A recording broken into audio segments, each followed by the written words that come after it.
Well, it looks like we're going to get some type of gun control.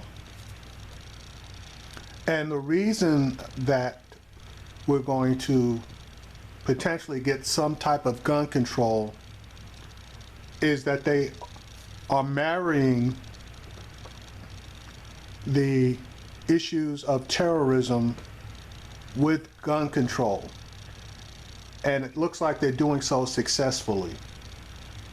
Now, you had the senator from Connecticut, and his name escapes me, that got out on the floor of the Senate and filibustered together with 40 other people, including a Republican.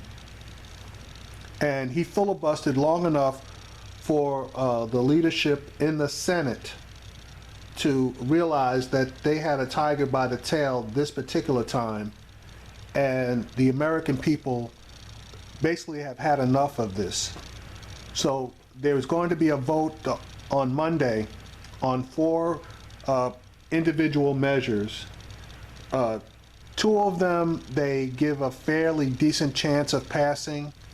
That has to do with no fly, no buy, which was introduced by Dianne Feinstein, and it is the terrorist loophole, let's call it. The other measure has to do with the closing the loopholes as far as the gun shows and the purchase of weapons via the internet. That has less chance of passing. But it's funny, the reason why these measures have a chance of passing is because of a terrorist act where 50 people were, 50 people were killed, another 53 people were injured. So that's 103 people. It's like magic when the word terrorism pops up, it draws everybody's attention. But in this particular clip, I want you to pay attention to what's going on in America as far as ordinary gun violence is concerned.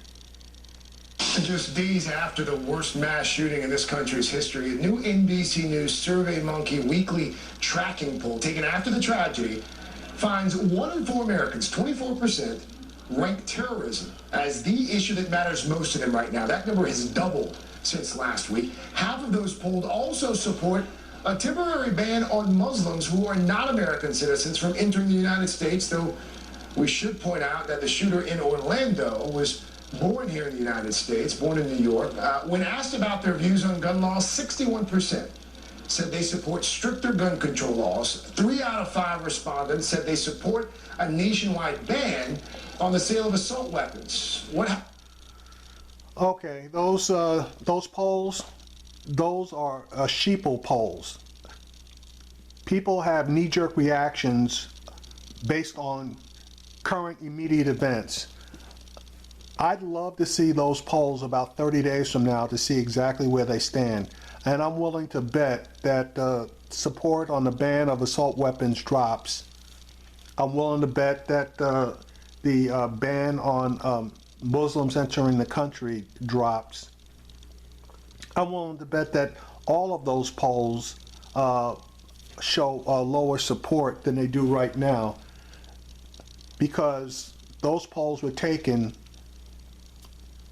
immediately after the Orlando act of terror, and the sheep basically are giving out their responses based on emotion. Happened in Orlando last week, one extreme instance of gun violence, but across this country people are shot every single day. Over time, those casualties add up to dramatic numbers. This week was no exception. MSNBC's senior editor for digital And video content Cal Perry's been tracking the shootings. What'd you find, Cal? Craig, it has not been an exceptional week. This is pretty typical. These are all the shootings that have taken place since the massacre in Orlando on Sunday. That is 629 shootings, 179 people killed, 361 wounded. And I'm going to keep saying the word at least. All right, let me freeze you right there. Okay, you see that big circle? That big circle is encompasses primarily Illinois, Indiana, Michigan, and Ohio. Okay, that's the single biggest circle. If you look to the right, you'll see a couple of fairly large circles, nowhere near the Illinois centered circle, but basically you're talking about New York, New Jersey, Pennsylvania, Ohio. Okay, so then if you look down to the south, you see Florida's got a pretty good amount. If you look towards the center, you see my state, Texas, especially in the Dallas-Fort Worth area, we have a pretty good number. And then, you know, everything else is fairly small.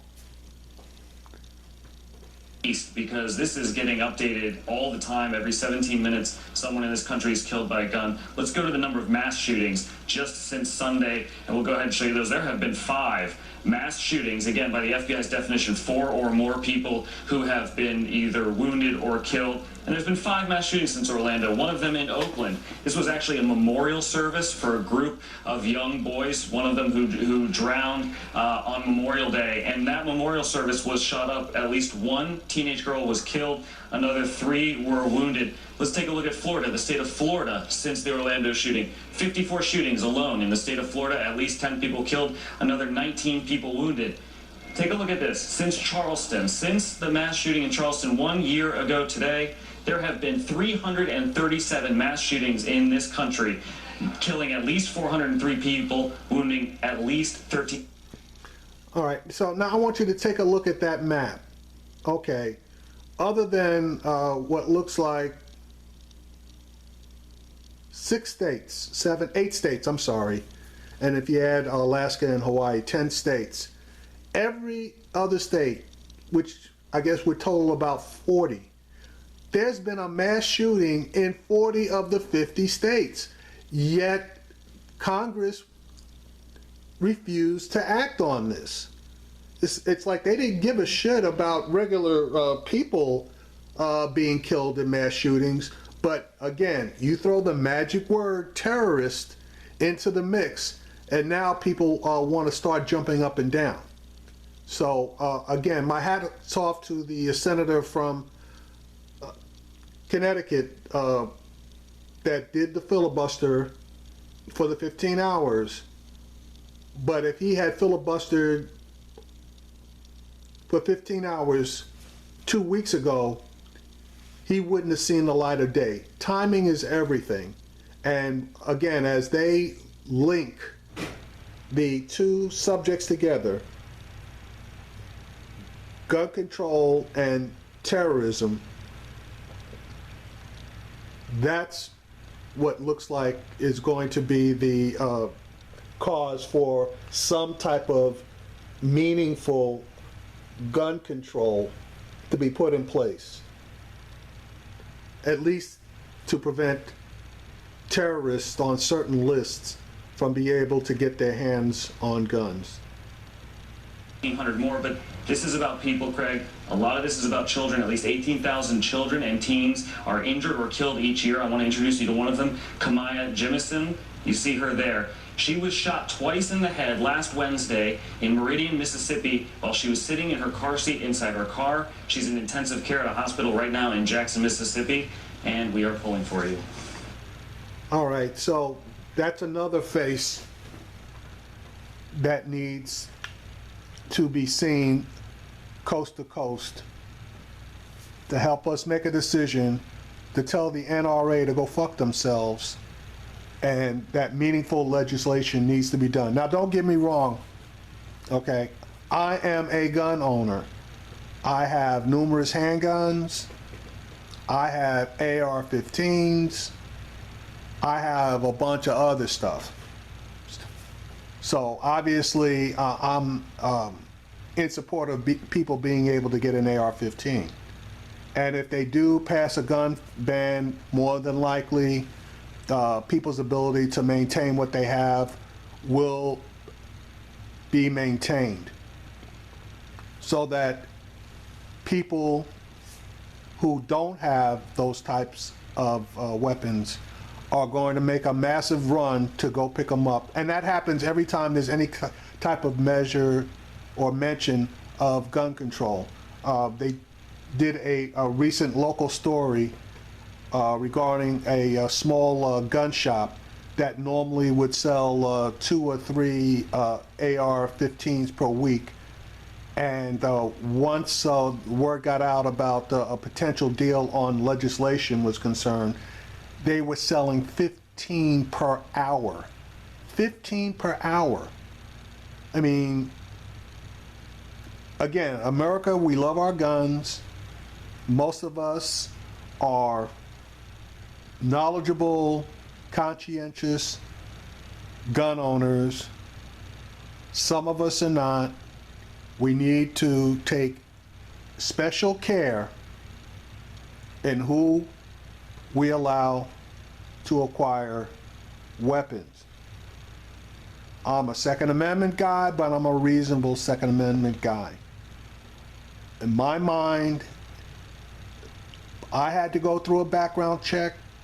Everybody needs to go through a background check. I don't have a problem with them lengthening the amount of time that the government has in order to completely clear somebody. If it's a week, it's a week. If it's 2 weeks, it's 2 weeks. I want to give them enough time so that they have no excuse for allowing anybody who's not supposed to have one to get one. Plain and simple. 330, how many mass shootings since There have been 337 mass shootings 337 in America since the mass shooting in Charleston a year ago. Cal Perry.